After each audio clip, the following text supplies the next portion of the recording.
Sciatica അഥവാ ഗൃദ്രസി എന്ന് പറയുന്ന രോഗത്തെക്കുറിച്ചാണ് ഞാനിന്നിവിടെ പറയുന്നത്. ഇത് നട്ടെല്ലിൻ്റെ താഴ്ഭാഗത്തു നിന്നും കാലുകളിലേക്ക് കൊളുത്തി വലിക്കുന്നത് പോലെയുള്ള വേദനയാണ് അനുഭവപ്പെടുന്നത്.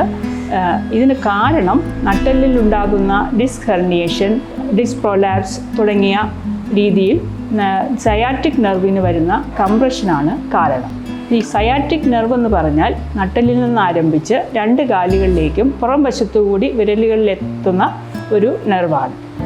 ഇതിന് ആയുർവേദത്തിൽ നാരങ്ങ കിഴി ചെയ്യാറുണ്ട്. നാരങ്ങ വഴറ്റി കിഴികെട്ടി ചൂട് പിടിപ്പിച്ച് ശരീരത്തിലെ നെർവ് പോകുന്ന വഴിയെ അമർത്തി തിരുന്നുന്നതുകൊണ്ട് ഇത് നല്ല ആശ്വാസം കിട്ടും. പിന്നെ പിഴിച്ചിൽ തുടങ്ങിയ ചികിത്സകളും ഇതിൽ ചെയ്യാറുണ്ട്.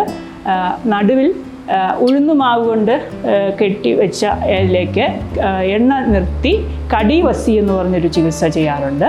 ഉള്ളിലേക്ക് മാത്രാവസ്തി അതായത് ഓയിൽ എനിമ ചെയ്യാറുണ്ട്. അതിന് അനുയോജ്യമായ എണ്ണകൾ നമ്മൾ ഈ സമയത്ത് ഉപയോഗിക്കും. പിന്നെ ഉള്ളിലേക്ക് കഷായമായി കരിനൊച്ചി, കരിങ്കുറിഞ്ഞി തുടങ്ങിയ ഔഷധങ്ങൾ ചേർത്ത കഷായങ്ങളും ഉള്ളിലേക്ക് കഴിക്കാനായി നൽകാറുണ്ട്.